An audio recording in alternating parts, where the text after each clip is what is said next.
Afghanistan's rulers say their border with Pakistan doesn't exist. They call the current demarcation imaginary. One senior Taliban minister even claimed that Afghan territory extends as far as the Attock Bridge, deep inside Pakistan. That's not isolated rhetoric, it echoes a broader sentiment within the Taliban government, where many see the border as an illegitimate colonial line drawn more than a century ago. The recent clashes along the border prove the point. After months of rising tensions and sporadic attacks, the situation boiled over into open conflict in early October. Both sides exchanged artillery, gunfire, and airstrikes, and each blamed the other for starting the fight. The timing could hardly be worse. Since 2025, more than 2 million Afghan refugees have been deported from Iran and Pakistan, with some estimates placing the total closer to 3.4 million. The United Nations has warned that this mass return is compounding instability in a country already crippled by economic collapse, food shortages, and weak governance. Renewed conflict in Afghanistan would not remain contained. Its shockwaves would inevitably reach across the region.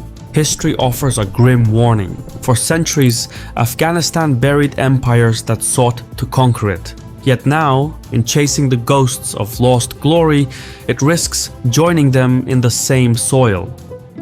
Now, I want to take a moment to talk about today's sponsor, Dolly Varden Silver. And there is a reason why I'm highlighting it to you today. Donald Trump's push for American resource independence is reigniting a decades-old battle for control of critical minerals against countries like China and Russia.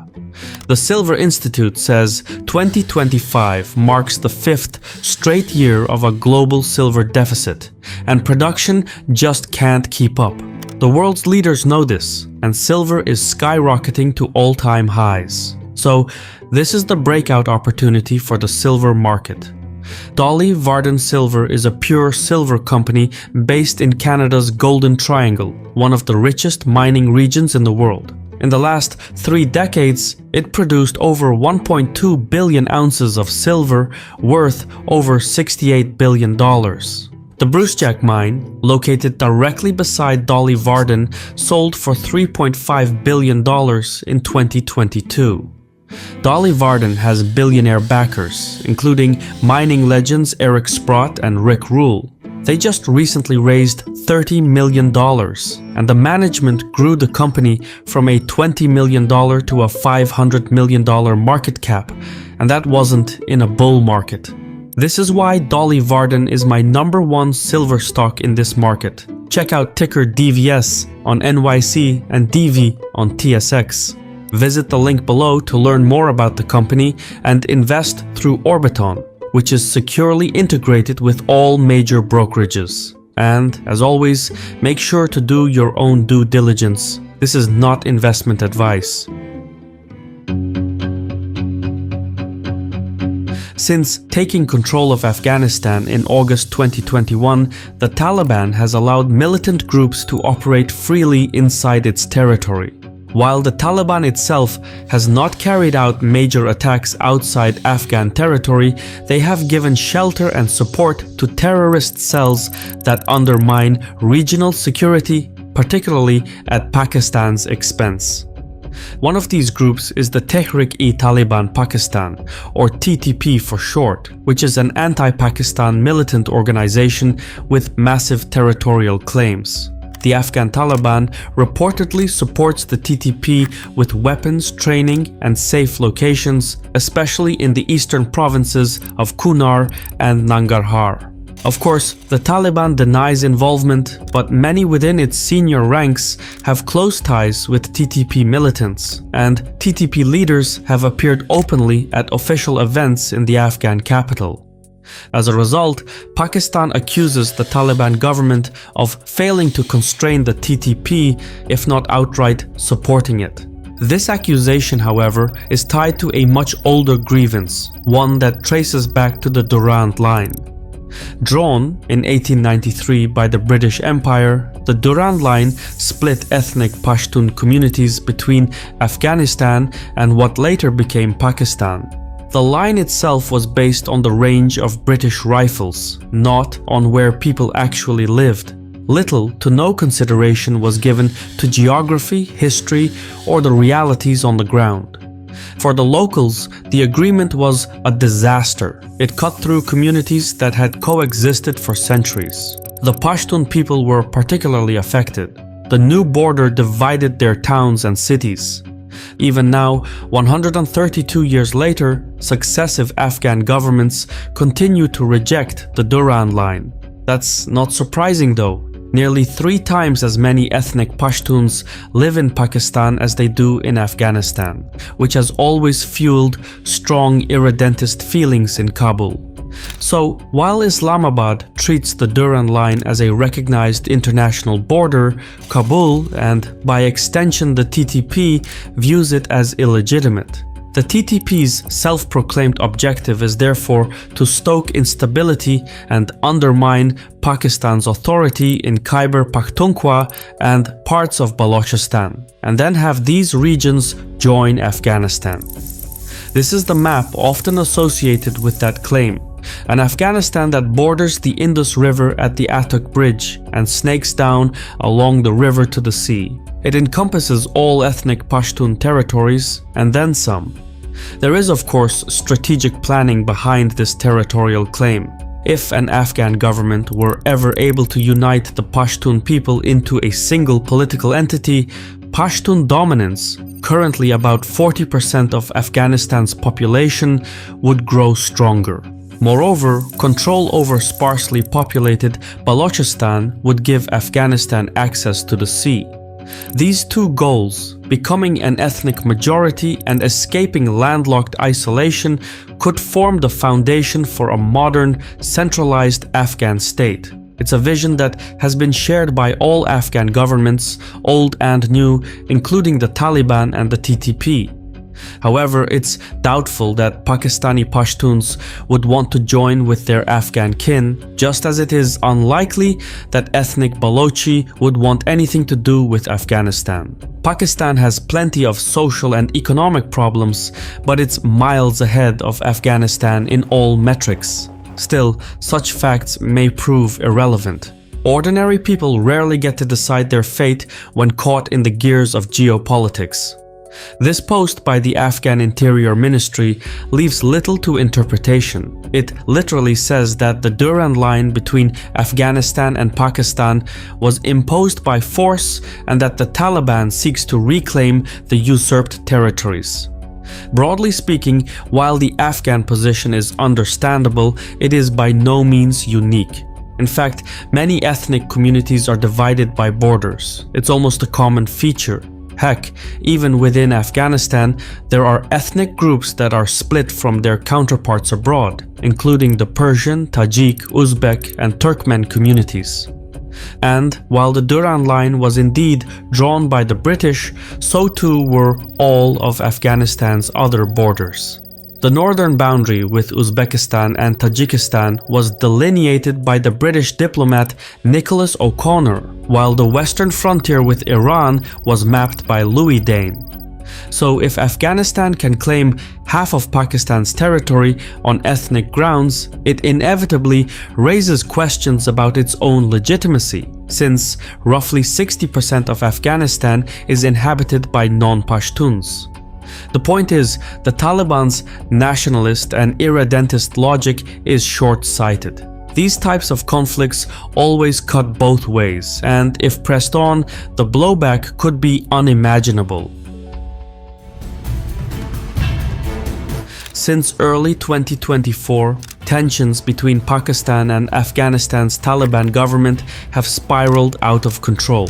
TTP fighters have stepped up attacks on Pakistani targets, especially in the Khyber Pakhtunkhwa and Balochistan regions.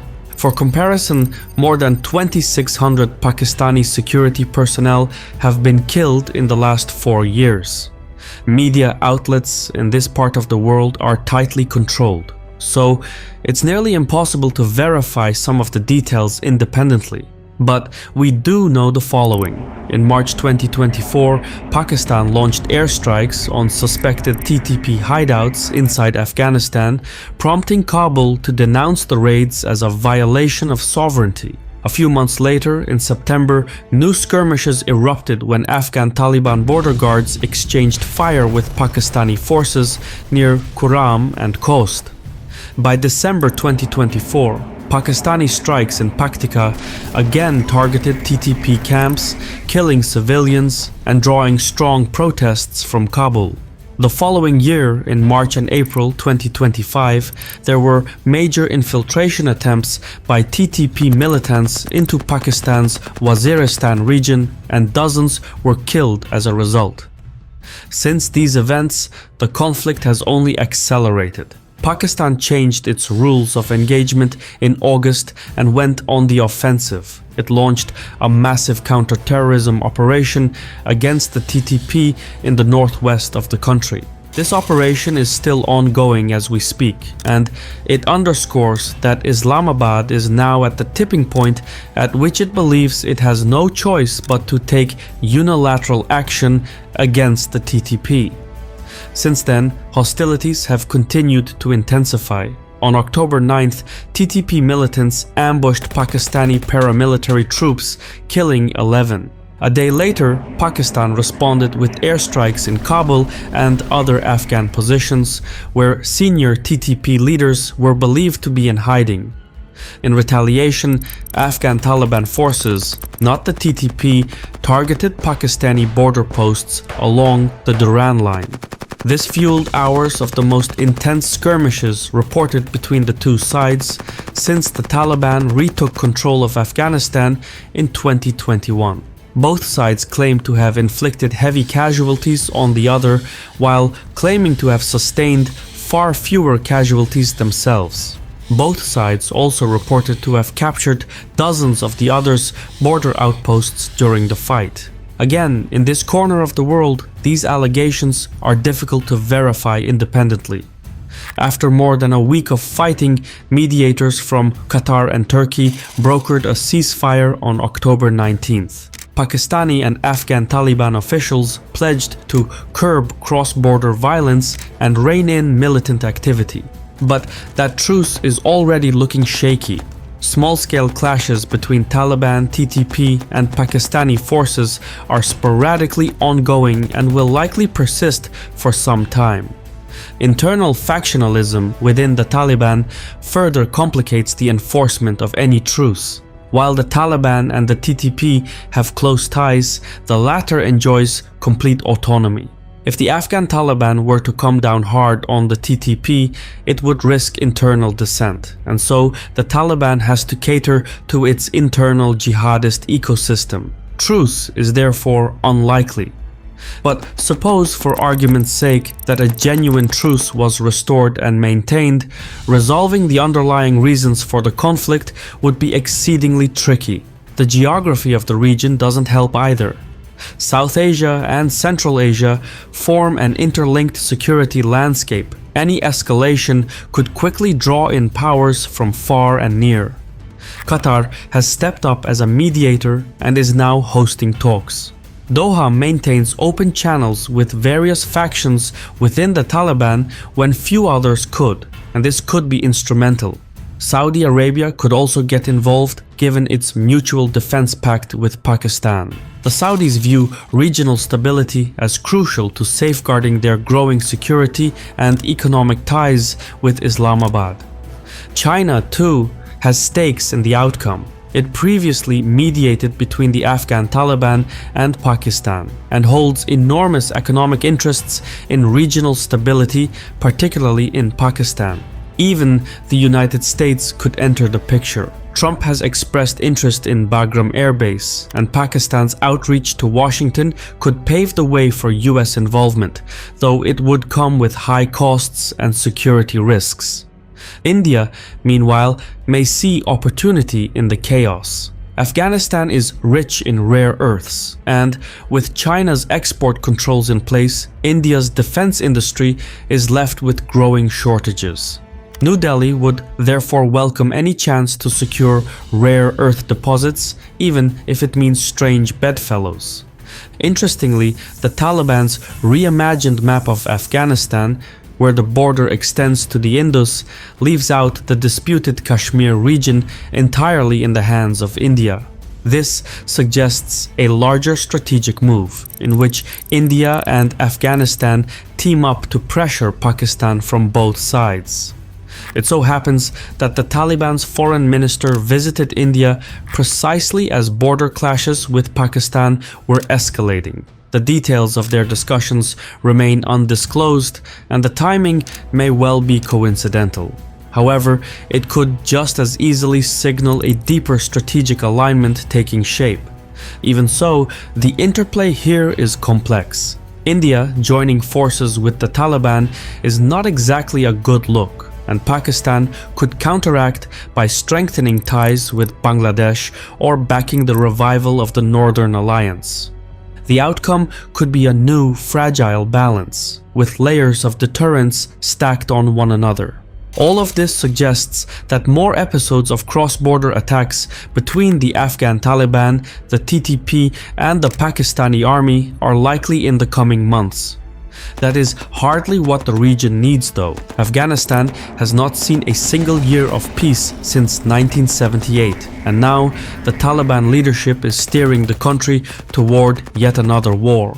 Sometimes power lies in holding back. In chasing imaginary lines, Afghanistan risks crossing a very real one, the line between power and ruin.